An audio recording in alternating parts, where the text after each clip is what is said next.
In this video, we are going to study how we find the stability of metal nitrosyl compound. In order to find the stability of metal nitrosyl compound, two important rules are used. The first one is 18 electron count rule, and the second one is effective atomic number rule.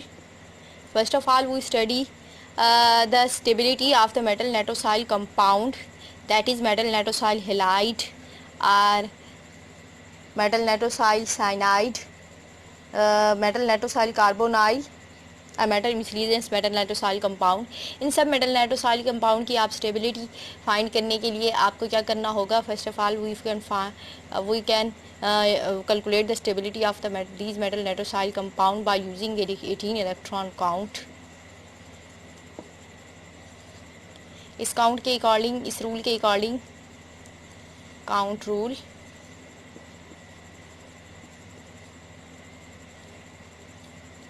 इस rule के according आपको क्या करना होगा? Stability of metal nitrosyl calculate करनी होगी। First of all we define और we use the concept of this rule. According to this rule, the central metal atom of any complex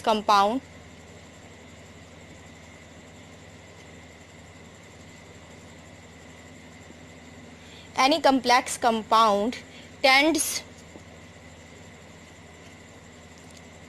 to surround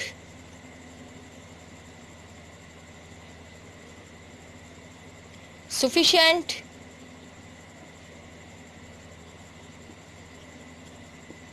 ligands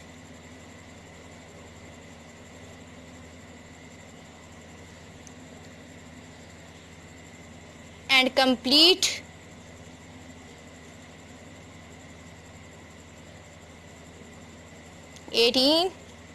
electron count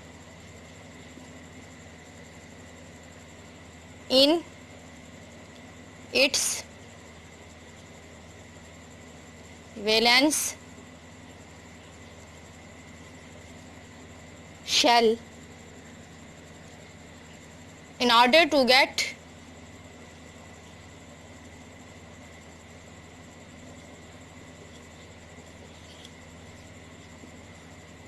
valence shell electronic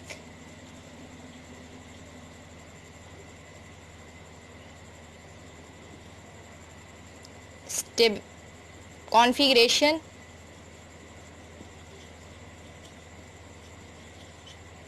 of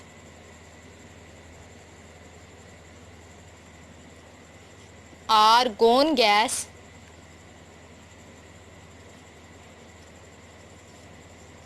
and get stability.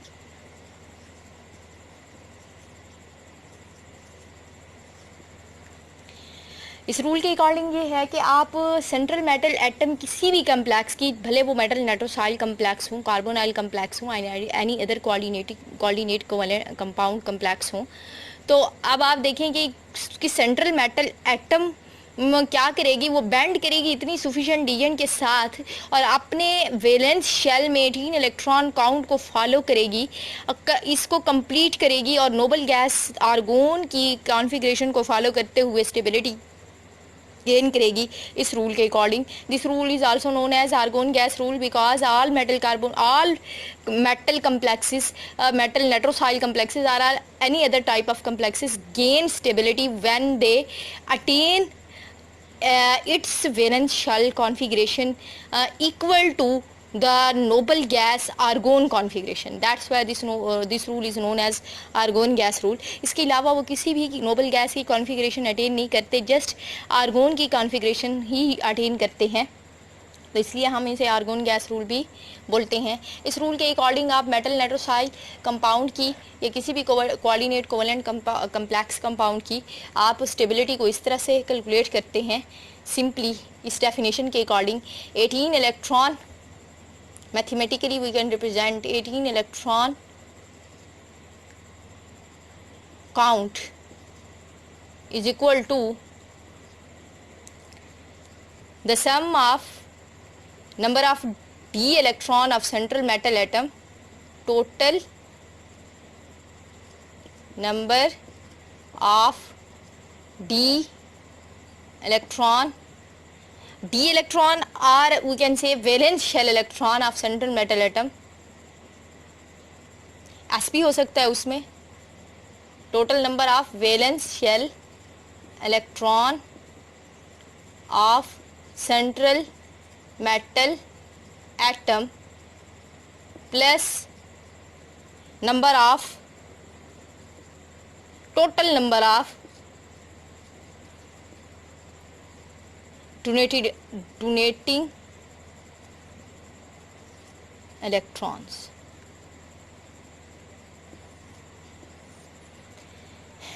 आप ये कहते हो कि इस rule के according कि आपने valence shell के इलेक्ट्रॉन सेंट्रल मेटल एटम के इलेक्ट्रॉन को कैलकुलेट करने हैं।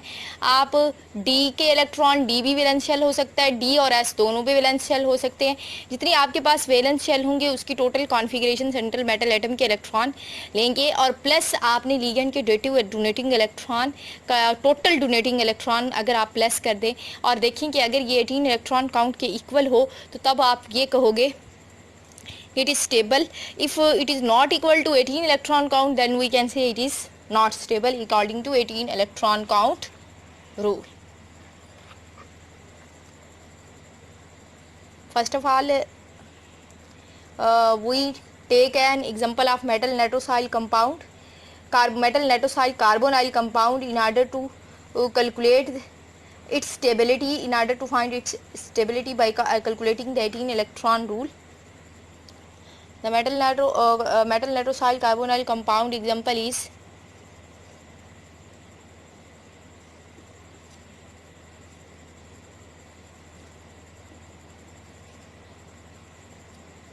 this is metal nitrosyl carbonyl compound. The central metal atom is cobalt and the mood of the nitrosyl compound is linear.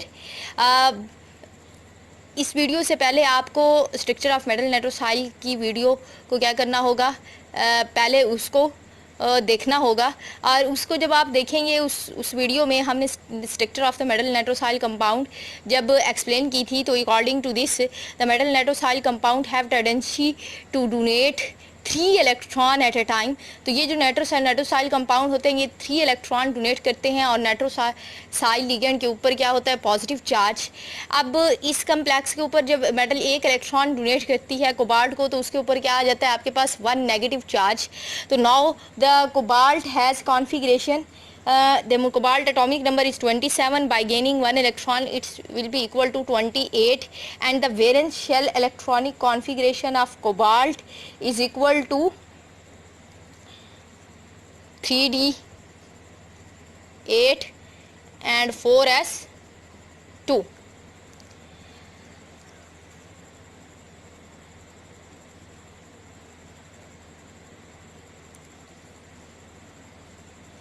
अब आप देखेंगे कि in case of metal carbonyl the 2 electron are promoted into d orbital s electron, so the total electron will be 8 + 2 10।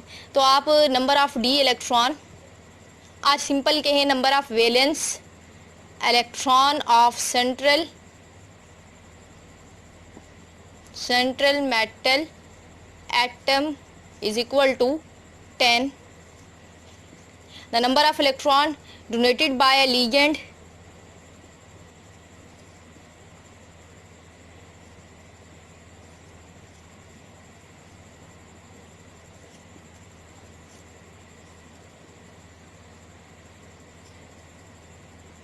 ligand is equal to, आपके पास 3 ligand ये और 1 ligand ये, 4 ligand multiply by 1 ligand have tendency to donate 2 electrons that is equal to 8। अब आप अगर इसे plus करें 10 + 8 is equal to 18 electron. तो this compound follow the 18 electron count. In this case the central metal cobalt ion has tendency to attain its 18 electron valence shell electronic configuration that is equal to 18 and follow the noble gas argon configuration. In this way it gets stability. तो आप ये लिखोगे कि 18 electron count को follow करता है, so it's that's why it is stable compound. इसी तरह से आप कोई भी एग्जांपल ले सकते हैं. Now we study the next rule and now we are going to study the second rule, that is effective atomic number rule in order to calculate the stability of the metal nitrosyl compound. According to this rule, the central metal atom of any complex tends to surround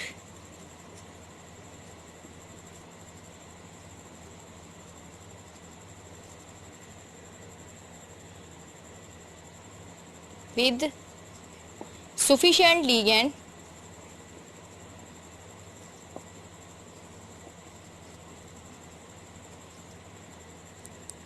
and attain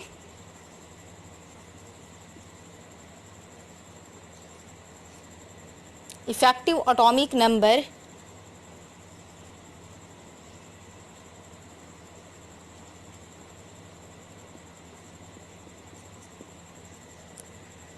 that is numerically equal to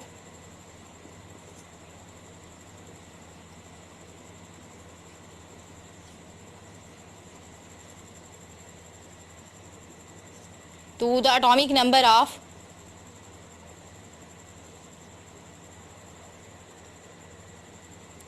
any noble gas in order to get stability.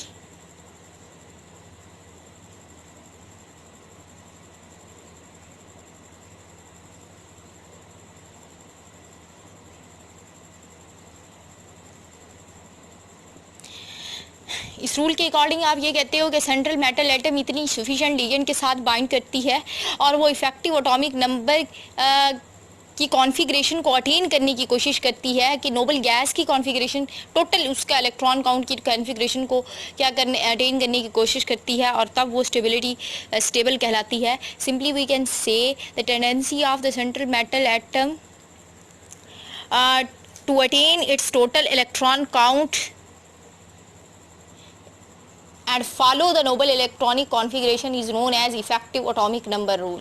Simple आप definition इस तरह से करते हो, the tendency of central metal atom to attain its total electron count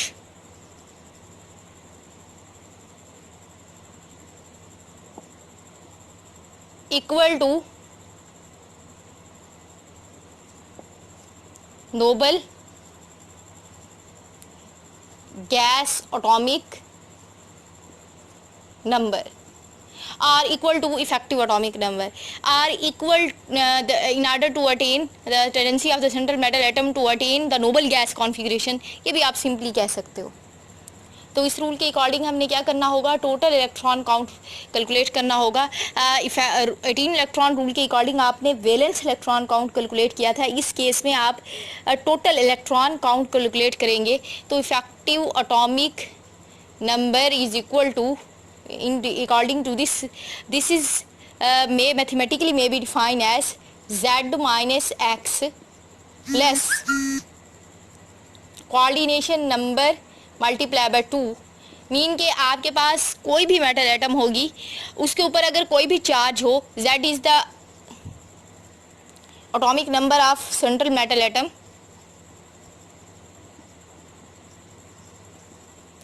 central metal atom और आइन, कोई भी आपके पास सेंट्रल मेटल एटम हो या आइन हो, उसका z एटॉमिक नंबर है. x is equal to the charge on the central metal atom और oxidation state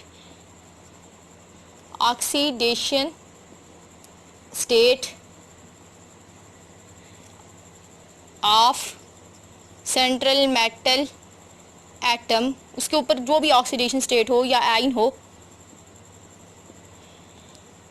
C is the coordination number and 2 is the number of electron donated by a ligand. इस rule के according आप क्या करते हो, central metal atom का effective atomic number count करते हैं, और इस रूल के अकॉर्डिंग अगर इसका effective atomic number noble gas के इफेक्टिव एटॉमिक नंबर से इक्वल हो जाएगा, तो तब आपके पास क्या होगा कि ये नोबल गैस की कॉन्फ़िगरेशन को अटेन करेगी और ये स्टेबल होगी। हम वही मेटल नाइट्रोसाइल कार्बोनाइल की एग्जांपल लेते हैं, CO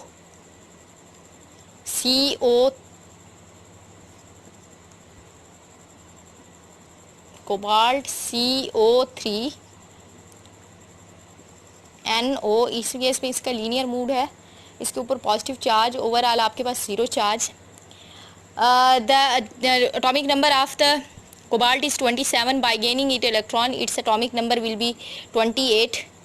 Or we can simply represent 27 EAN is equal to, आपके पास क्या होगा 27 इसका atomic number minus into -1 because it contains negative charge. The oxidation state of central metal atom is -1 plus the number of coordination number of the cobalt, that is equal to 3 plus 1 4 multiply by 2, 27 plus 1 28 plus 8, that is equal to 36.